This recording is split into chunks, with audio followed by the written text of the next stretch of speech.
I'm excited to introduce our first speaker.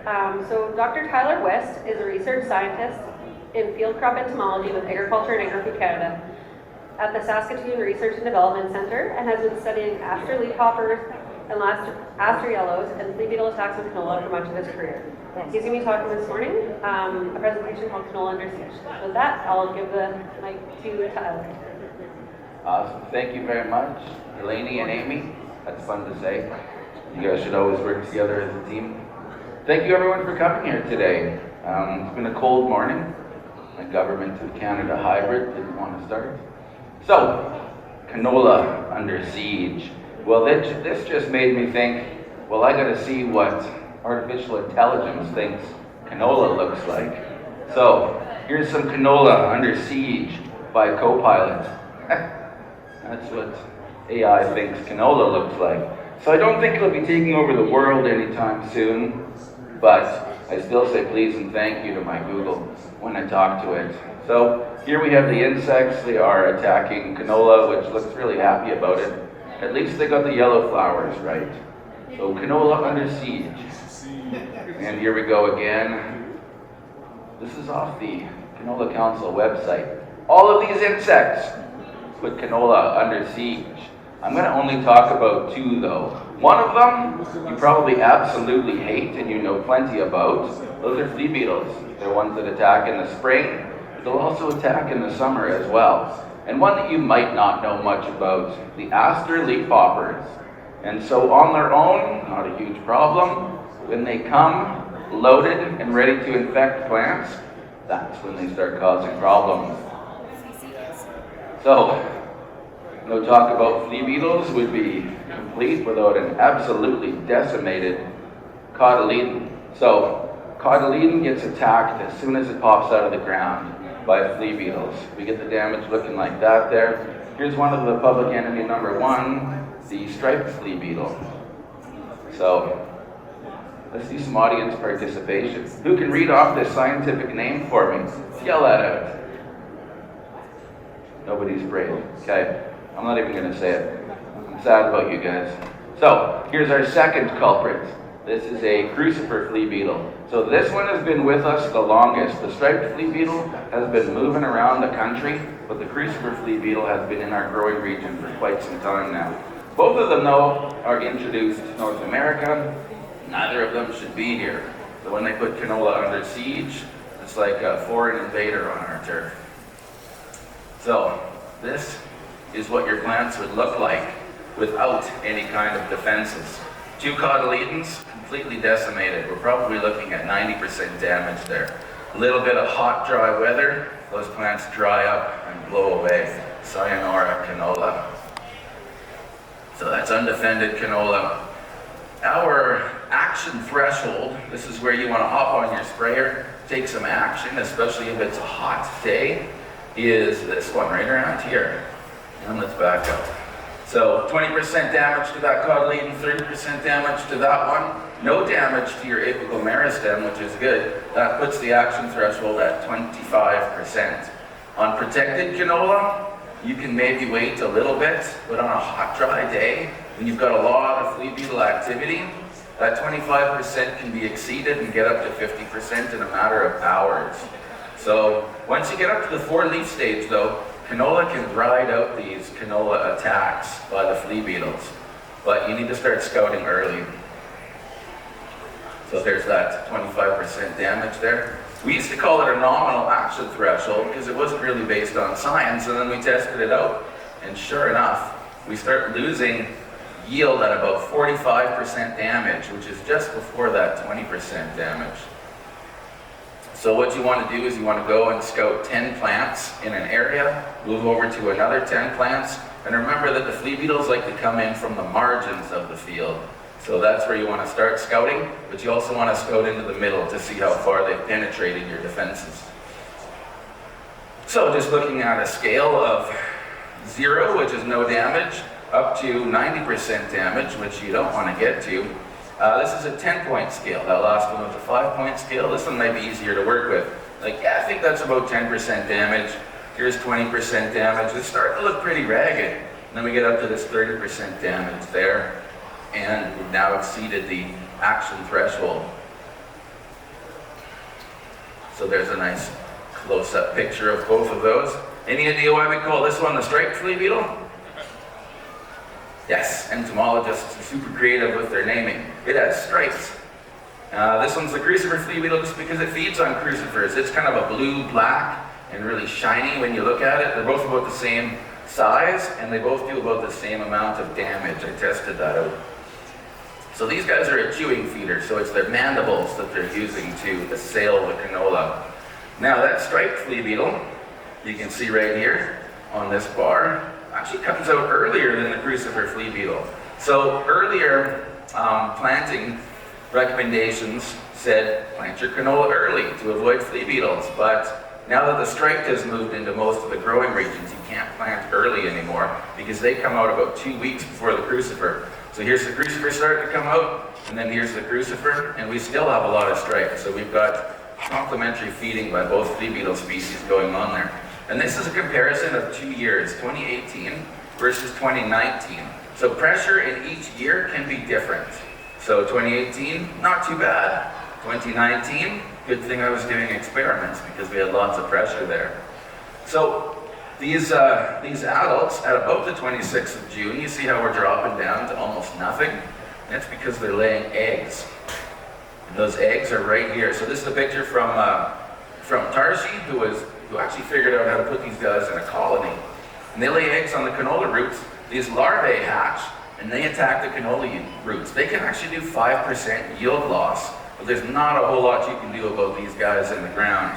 Jordan Bannerman took that picture. It's at the University of Winnipeg, where Tarshi was also working.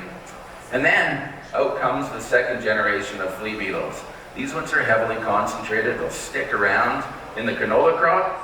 And there's that crucifer flea beetle feeding on some big plant tissue there. Some plants respond by having this kind of weird stuff around the outside. That is not canola, and that is not a flea beetle. And then sometimes you get really interesting feeding patterns where they're working their way outwards like that. So really interesting. Not really sure what's going on there. Trouble with these guys though is they can cause debarking of the pods. So all this damage here leads to early pod shatter. And if they get inside, it can start infecting the seeds with fungus. So you can see bite marks all over the pods there. And sometimes that's where the pods get breached. So at this point we had 2 in there. I got some money to study the striped flea beetle and what the heck they were doing, and they absolutely disappeared as soon as I got the money. But we had lots of crucifer flea beetle in there, so I've still been working with those. So here's an example of lots of crucifer flea beetles feeding. So we call this the summer generation, and they'll just go after anything green. So if your plants have started to senesce, there's really no problem. And nobody at this point recommends spraying for these guys, although I tried it out just to see what would happen. So results yet to come, but there's that interesting feeding damage again. So they're just moving their way in there. So hopefully your plant has set all of its seeds by now, and all of this feeding doesn't actually do anything. So what can we do? What can canola do to defend? And look, it's just like corn all over again. I have no idea what these guys are, but I also use the term plants versus zombies. So I think that's why we've got a garden going on there. And these bugs don't look very mean. This one's got 3 eyes. You know, Blinky the fish from Simpsons kind of comes to mind. So our number 1 defense, put an insecticide on the seed. So you can't really buy canola unless you try really hard to get no insecticide on the seed. So the most common is a neonicotinoid. That's a synthetic nicotine. So if you're a smoker, you're taking in nicotine that kills insects. What's it doing to you? We got clothianidin, sold as Prosper, thiamethoxam, sold as Helix, and they're very similar. One's a breakdown product of the other. And then we've got Buteo Start that came in 2021. Try saying that name 3 times fast. And sometimes you can get cyanotroniloprol or chlorantraniliprol. These are group 28 diamides, and those are usually on there just for cutworm control. I'm sure they give a little boost to flea beetle too. So back in 2012, Bob Elliott was studying the same populations of flea beetles I was, and here's an untreated. So you got 1, 2, 3, 4, 5 plants. These ones are flowering already, and those ones are completely mowed down. So under heavy flea beetle pressure, not protecting your tiny little seedlings, is a big mistake. So here's our seed treatment. Hey, that looks like a canola crop. Doesn't look like corn. So I did the same thing myself. Here's our untreated, right next to our treated. And so you lose a lot of plants if you don't treat that seed. Here's the plot a little bit later. So we didn't lose total yield. We still have some coming in. We can see we've got kind of ragged plots in between here, so you can tell, especially when you fly a drone over top, where your seed treatment was and where it wasn't. And later on, these plants are stunted, and so they have not reached the flowering stage like the ones that were seed treated. And so the flea beetle damage to plants can really slow the growth down, and you can get incomplete maturity or weird maturity all over your field, and then it makes it difficult at harvest time. What's it do to the yield, Tyler? Ooh, we actually looked at that. Overall, those plots lost almost 19 bushels an acre in yield, just from not having a seed treatment on it. Well, what about spraying? Well, you can get out there, hop on the sprayer. Here's our seed treatment right there. We actually had a better yield with just the seed treatment than when we hit it at the 25% threshold or the 45% threshold, where you can start to see the yield is decreasing, and then there's a 15% threshold. So even 15% damage took a bit of a yield loss there. There's our no control, and this was not under really heavy flea beetle pressure, or that probably would have went more down like that. Like if it was my plots, this was Hector in Alberta. I cherry picked that one because it looked really good. So, anybody ever leave their stubble really high? It's good for trapping moisture because it'll trap snow. It seems to also be good at keeping flea beetles off of your canola. So we cut the stubble at high. So it was probably we just took the heads off the cereal stubble, and then medium, and then short. And you can see when the flea beetles started moving in, if we had a lot of stubble there, it kind of protected the crop. So all of the plants are seed treated, but our numbers of flea beetles were much higher when that stubble was really short. Now, I'm not going to say this was easy. We used 2 different planting methods. Totally destroyed the high stubble initially, and we had to really be careful to seed into it. But if you can leave your stubble high, I think it protects those plants, maybe by not having the smell of the canola, or maybe it's a visual cue that blocks them.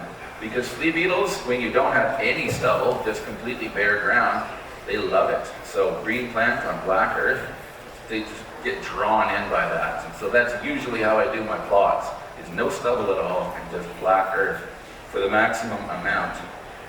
So this is just same thing, but showing you that I can do stats, and I did some stats here. So high was significantly lower than short in terms of number of crucifer flea beetles caught. At Ag Canada, we're working on putting hairs back onto canola.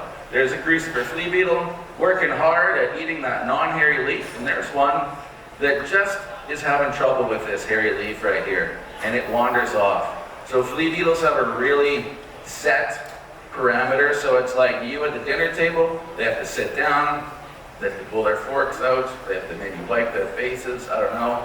But there's about 10 things that they need to do before they sit down and start feeding, and the hairs seem to arrest that. So working on some hairy canola, and here's some great, so trichomes is the word for plant hairs. This is a diamondback moth egg, so we're also looking at diamondback moth, whether these hairy trichomes can reduce diamondback moth laying. But look, we've got 1, 2, 3, 4, 5, 6, 7. Didn't really seem to reduce laying, but when the larvae get going, sometimes they get skewered by these hairy canola trichomes. So call them having hairy canola trouble. Something that we're doing is trying to make agronomists and my own life easier. And it takes a lot of time to sit down and identify all the flea beetle damage on canola seedlings. So we're trying to automate it. So think of grabbing your phone, pointing it at the ground, taking a picture, and having the artificial intelligence not draw you something that looks like corn, but give you a percentage of damage for your flea beetles. So we're working on this with a professor at the University of Regina, Dr. Abdul Wise, and his grad students. So damage quantification. And then it gives you this beautiful table of canola leaf area that's been eaten by flea beetles out of each of those pictures. Calculates damage for you. So really fun stuff. This is an interesting product. It releases a product called allyl isothiocyanate. Anybody want to take a stab at saying that? I call it mustard oil. That's not technically correct, but it is the breakdown products of the glucosinolates that are in the canola plant, and it is like catnip for flea beetles. It just draws them right in. So we've got them here getting caught on sticky cards, and we're using this as maybe a mass trapping method. But what this can also do, because each of these is a picture that the artificial intelligence is now counting as a flea beetle, is we can get a count, actually every 40 minutes, of the number of flea beetles that are being attracted onto these yellow sticky cards. So this can give you a leg up in your field when you know that the flea beetles have started attacking your canola because they're showing up on the sticky cards. Then you can go out there and start scouting, maybe get ahead of the problem. So let's segue into the leafhoppers. Look, there's still a lot of flea beetles here. Remember how I said they love eating green? Aster yellows is a disease that makes yellow things green. That's called fluorescence. And so these things should have been nice green pods or yellow flowers at some point, but they have turned into something that look more like leaves, and the flea beetles are loving it. So they're destroying that aster yellows infected plant right there. So this is a more typical one, not covered in flea beetles, but instead of our pods, we've got these bladder-like pods. If we cut them open, all the seeds have turned into tiny little leaf-like things. So this is not good. This is a potential complete yield loss for that whole canola plant if it gets infected early enough. So I've been trying to figure out, why do we have outbreak years with aster yellows? So here's one in the field. That whole plant is trashed. 0% yield, but the rest of the field looks pretty good, except for whatever weeds are going on there. Just ignore those. I'm an entomologist, not a farmer. And just some more beautiful pictures of aster yellows infected plants. Here's our culprit, the aster leafhopper. I'm going to say this one, Macrostellius quadrilineatus, because it's got 4 lines on its head. Remember how creative entomologists were? 4 lines, let's call it the 4-lined leafhopper. But we also call it the aster leafhopper, because it was first identified on Chinese aster spreading aster yellows to it. And so that's where the name aster yellows came from. It's actually on its favorite host plant, barley. And so it likes cereal crops more than it likes canola. But it is a generalist feeder. It'll get into over 300 different crop species and cut flowers, and can cause some havoc. So right here, it's feeding on the phloem. So that's the sugar-conducting tissues of your plant.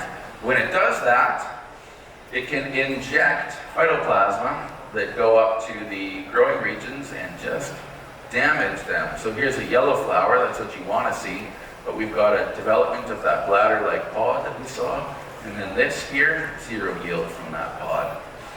Inside, this is what the phloem looks like. You've got these bacteria with not very good cell walls, and so they call them molecules or phytoplasmas, and they are getting in the way of the phloem transport there, and this is how they get around, by using that sugar conducting pathway.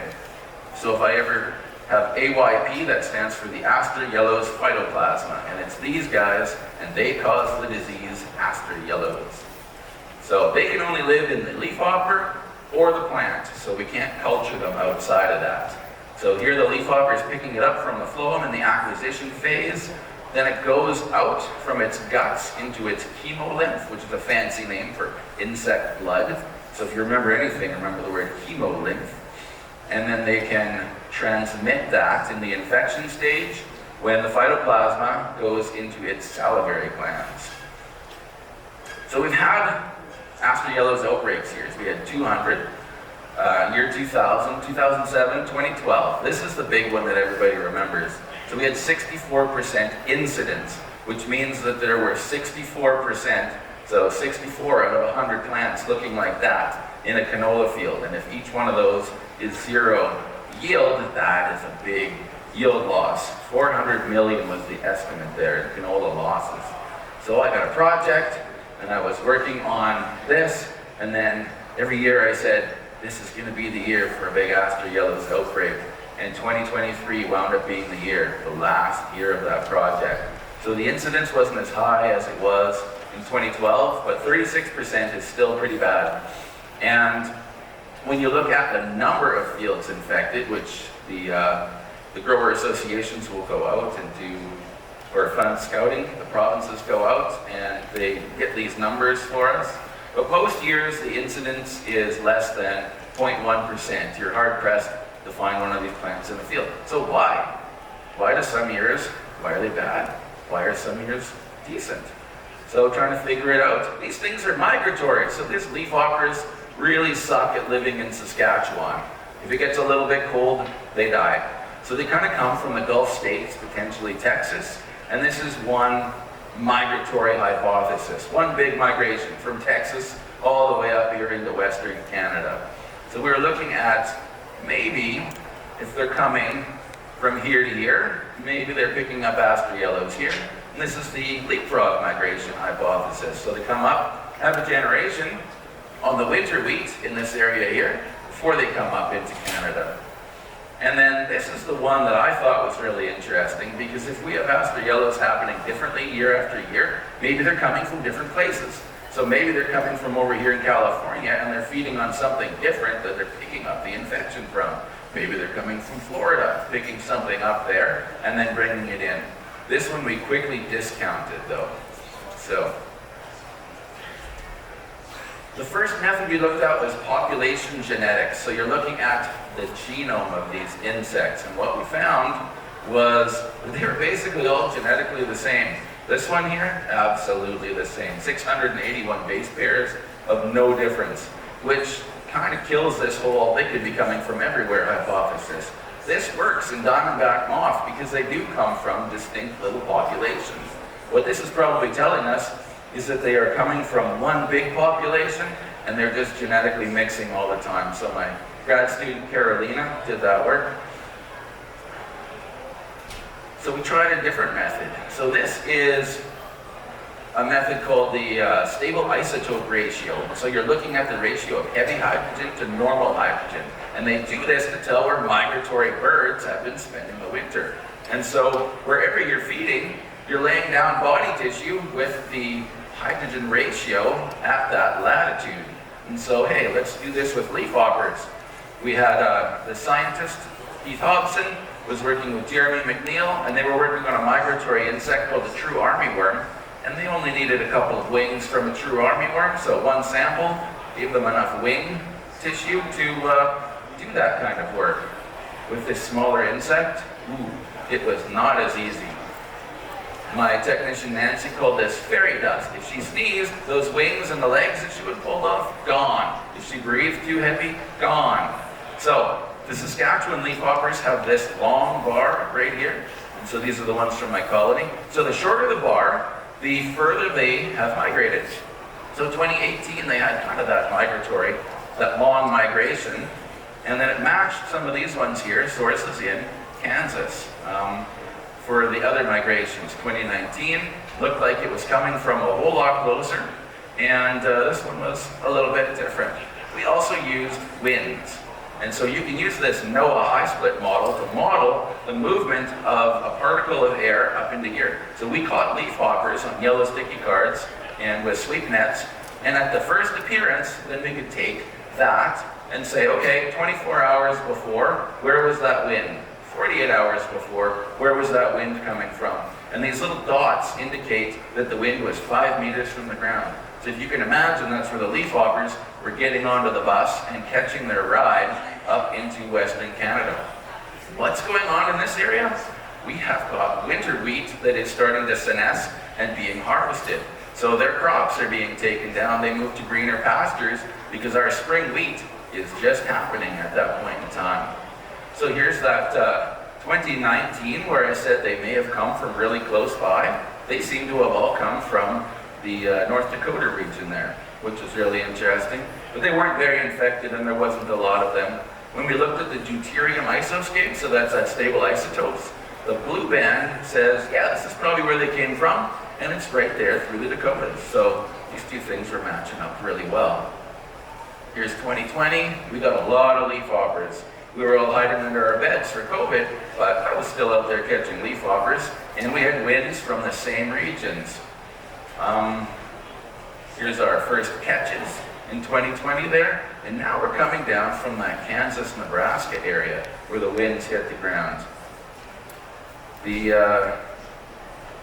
area where they probably came from according to the isotopes, same area right there. So really interesting. Year after year, they seem to be coming from just about the same places. Here's 2021, winds are coming near the ground here, and here's our first appearances up there in a really nice stable isotope band that matches with those winds. So I think we got this thing figured out. I needed a good name for it, so I called it the Aster Yellows Brick Road, because they're not in Kansas anymore. So we also had a Wizard of Oz themed event one time, and I structured it for that. So that 2023 outbreak that finally happened, we had a driving survey where we would change the sticky cards every 2 days so we could really pinpoint that arrival, and they showed up on the 23rd of May. And so all these other arrivals are right around that May long weekend. So I gave a presentation, a guy in the audience said, well, if we canceled the May long weekend, would they stop coming into Canada? I thought that was a really interesting way to come at it. It seems like the leafhoppers show up on that May long weekend, which corresponds to senescence of the winter wheat crop in that Great Plains region. So this didn't work out too well, unfortunately. All the little dots that are green, those are areas where Aster Yellows was not found by the province. Red is lots of Aster Yellows, so the Meadow Lake region always has quite a bit. And so we had these represent Aster Yellows infected leafhoppers. And those showed up en masse right in the middle here, and then not a whole lot of infection. And if you remember 2023, there was a big grasshopper outbreak, and they basically ate all of the canola down here in Saskatchewan. And so we don't have a whole lot of hits on what the canola looked like with Aster Yellows later on, because there wasn't any canola. So when those leafhoppers show up, they need to come armed with that phytoplasma. If not, they don't do a whole lot of damage. A lot of them can cause hopper burn, but a few of them don't really cause much. And so the earlier work was using a process called nested PCR that took a full week, and it needed 3 to 5 leafhoppers in a pool to actually get a result.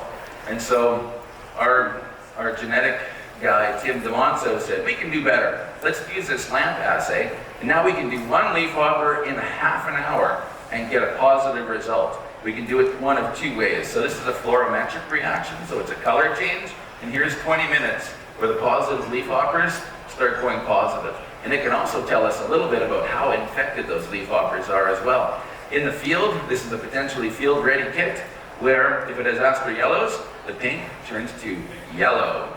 We published that right around the time of, hey, we need rapid kits for COVID, and we got about 10,000 downloads in the first couple of days. 2023, a lot of things that were not protected by seed treatments, like carrots. We had 50% yield loss of carrots in Alberta. We call this purple top. And you know when you're eating a carrot and it's really yellow and bitter and there's all these little root hairs coming off of it, Aster Yellows has infected that plant. There's peas with a whole lot of phyllodes, just messed up, and that was way up in the Peace River region. And I went on a podcast with the cut flower growers of Alberta, and they had 28 different plants, like this Cosmo plant here, infected, and they lost at least half their yield. I didn't even know that there was a cut flower market, but they prepare flowers for weddings and bouquets for graduations, and they got decimated in 2023. And the sunflower is always really cool when it gets Aster Yellows. So that year we had a lot of migrant leafhoppers, and they were really infected. So at our one Saskatoon site, 61% of those leafhoppers were infected, which is not amazing. 2012, we had so many leafhoppers in that outbreak year that I had to put them on a secondary graph right here. So this is in 20 sweeps. We had about 120 leafhoppers. All the other years go on this graph right here. So in 20 sweeps, 0 to 10, with our max being right there. So one of the drivers is you need a lot of leafhoppers, and they have to come in really infected. 2012, that outbreak, those leafhoppers were really infected to a point of about 20%, an average of 16% across the board. And so that is enough to cause a lot of outbreaks in the field. We've got a couple of other areas here. There's a 2007 outbreak. There's a 2001 outbreak. little bump in 2010. And so when they first show up, there's not a whole lot to eat around the May long weekend, but if you've got alfalfa, they will come into your alfalfa. So this is 2023, and these were the sums in our sweeps. A lot of them coming in. Now this is a heavily dominated population, dominated by females over males. And when you get a ratio like that, that says that it is a migratory population, because the females migrate longer distances than the males.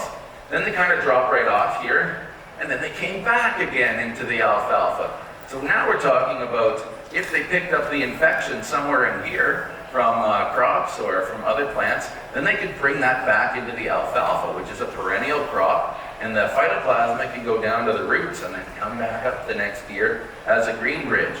So where were they coming back from? Well, they went off into the cereal crops. And look at this ratio again. Still dominated by females, and so there's that migratory population moving out into the wheat. Then they reproduced. And this is what this graph is here. And here are those reproductive generations. So the males and the females are about 50% there. So you know that that's not a migratory one, but one that was produced by this generation. And then they moved back into the alfalfa. So what was the difference between 2012, where we lost $400 million, and 2023, where I had to say, hey everybody, we had the biggest outbreak of aster yellows since 2012, and everybody kind of scratched their heads and said, oh really? I didn't hear too much about it. So we'll call it AY carnage, and AY a little higher in canola, but not really carnage. Our weather was super different. Cool and wet in 2012, hot and dry in 2023. Why does that make a difference? Well, here's the moisture, so our drought meter, lots of drought up here. No drought in 2012. There was actually probably too much moisture. Now, under dry soil conditions, this is number of infected leafhoppers here. Christelle and Bob Elliott did this work. Under dry soil conditions, the plants don't really get hugely infected with aster yellows. But under wet soil conditions, like we had in 2012, yield can go down to 0 with 10 to 12 leafhoppers. Actually, 8 to 10 leafhoppers right there had a yield of absolutely nothing. And big yield losses right there with just 6 to 8. So dry soil versus wet soil conditions. And then of course, flea beetles with that seed treatment. Well, that's got to have an effect if they're coming in here. It's an insecticide, right? Sure enough. Under dry soil conditions, that seed treatment, this Helix and Prosper, kills almost 100% of those leafhoppers when they're feeding on a little plant. But under wet soil conditions, it's less than 60% kill with both Helix and Prosper under the wet soil conditions. And even after 72 hours of feeding, we don't hit 100% mortality. So there's more chance of them infecting the plants. So what's going on in these source regions? What's happening in our aster yellows brick road? 2012, we had some heavy drought in this region down here. Now, most years when they're coming off the winter wheat's not a really good host for this phytoplasma disease. So the phytoplasma doesn't really get going in it. Wheat can be damaged by aster yellows, and you get these dead white wheat heads. But the winter wheat down here is starting to senesce early. And then what's the only thing left on the edges of your field? You've got these dicotyledonous wild plants that we call weeds, or we can call them aster yellows reservoirs. So my theory is that they're moving onto those aster yellow reservoirs, picking up the aster yellows in those drought years, and then moving it up and coming up highly infected into Canada. So that key driver number 3 is probably drought in the leafhopper source areas. So let's look at a few of the years. 2020, we didn't have an AY outbreak, but we had a lot of leafhoppers. And the Kansas-Nebraska region didn't have a lot of drought, just a little bit in there. So we had a lot of leafhoppers, but no aster yellows outbreak, and they were not very infected.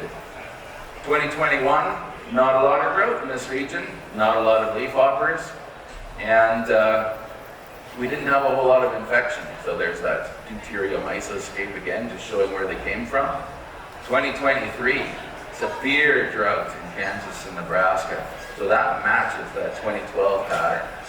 So severe drought in their source regions probably pushed them onto those plants, and they came up highly infected in 2023. So a lot of vectors and a lot of infected vectors. Let's look at 2000. This is a major outbreak year for AY, and look at that, drought in that region as well. 2002, kind of a minor outbreak, drought in that region. 2007, sort of a minor outbreak. We had drought in the top parts, not a whole lot down there. So maybe that is why it was kind of a minor outbreak. And then I thought, let's look at 2010. Not a whole lot of aster yellows that year, and no droughts in that source region. So it's kind of holding. So I'd like to thank everybody who was out there trapping for me. The drought mappers, who changed every single year in the USDA, but allow their pictures to be stolen so I can put them up here. But it's not stealing if I give them acknowledgement. Nancy for doing all that high split modeling and working with the fairy dust. Kevin Cardinal for making those isoscapes. And all my technicians for getting out there and sweeping. And during the course of the project, Dr. Keith Hobson wound up dying last year. So he was the stable isotope guru on this project, so we miss him. Thank you very much, and I'd love to take any questions. And of course, thanks to the funders. We saw Canola on there and WGRF who believed in me that I could do this project. So much appreciated to them. Can I leave this screen? While I'm doing questions? Yeah, for sure. So we do have some, We do have some time for questions. So if anyone from the floor, we have some mics kicking around. Kendall as well as Leanne have mics.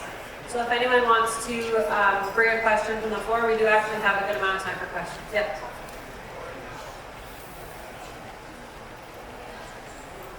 Hello. Hi, I can hear you. Okay.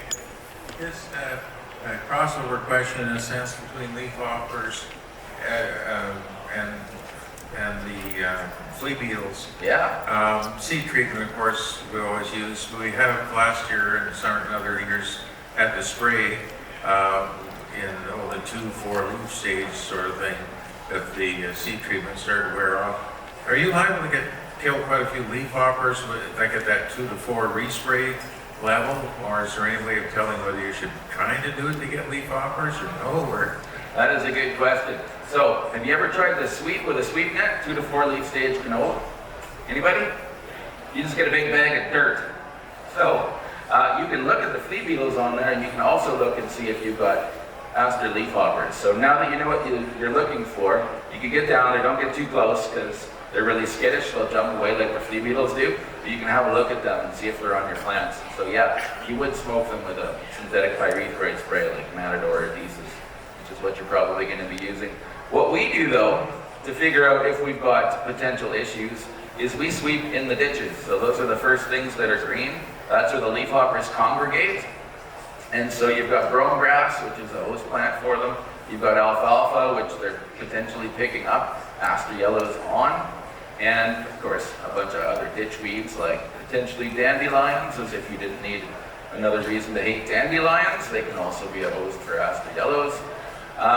And we check there, because that's where the leafhoppers are concentrated. And then we test those. And now we're trying to see if we've got leafhopper problems in the ditch, what's it going to look like in the canola field? So that's sort of the next phase of this research. So good question, thanks. Great. Do we have any other questions for Tyler from the floor? Again, there's 2 mics kicking around if anyone does. You're welcome, Justin. Justine, nice canola coloration today. Just for you, Tyler. Oh, thanks. So, with the leafhoppers coming in, you said very long weekend into alfalfa. When are they making that transition into canola? I know you mentioned maybe at that 2 to 4 leaf stage, but does that vary at all? That is a great question. So Justine is asking, when do they move into canola? I've also asked the question, why do they move into canola? They can't reproduce on it. I've looked at their eggs. They can't get them underneath those weirdly shaped dicotyledonous cells. They really like to put them underneath the long cells of the monocots, if you remember your biology 110. And then those eggs stay nicely nestled underneath the cuticle and they don't dry out. So they just seem to wander into the canola. So I tried an experiment where we planted a ditch. So we had a big field of alfalfa with a little bit of brome grass. And then I planted a bunch of canola in July that didn't have a seed treatment on it. And as soon as that canola came up, so did the crucifer flea beetles, and they ate that to the ground. So that was the first fail. So I said, well, let's do that in a cage where we don't have them. So we created a ditch with brome grass and with alfalfa, and they actually just stayed on the brome grass and would reproduce on it.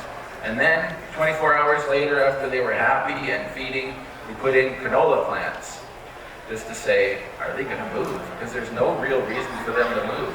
They should be happy. Sure enough, they just moved into the canola. So I tried asking them why. Nope, gave me a straight answer, but maybe it's just a diversity of food thing. So maybe there's new plants over there, let's move on over. But the leafhoppers tend to clump on plants. And so you need about 2 to 3 infected leafhoppers feeding on a plant for 10 hours to get complete decimation of that plant with aster yellows. And they seem to do this by clumping on the plant. And they're not doing it specifically to kill the plant. The females will sing to the males through the plant to attract a mate. And so you get these clumps of one female and a bunch of males looking for the female, and they're feeding on the plant at the same time. So they might be moving into the canola to find mates as well. So it could be, well, I just want to feed on something spicy today, or maybe I'm looking for a mate. So thanks for a question that I gave a really roundabout answer to and maybe didn't actually answer it. Just me. Any more questions?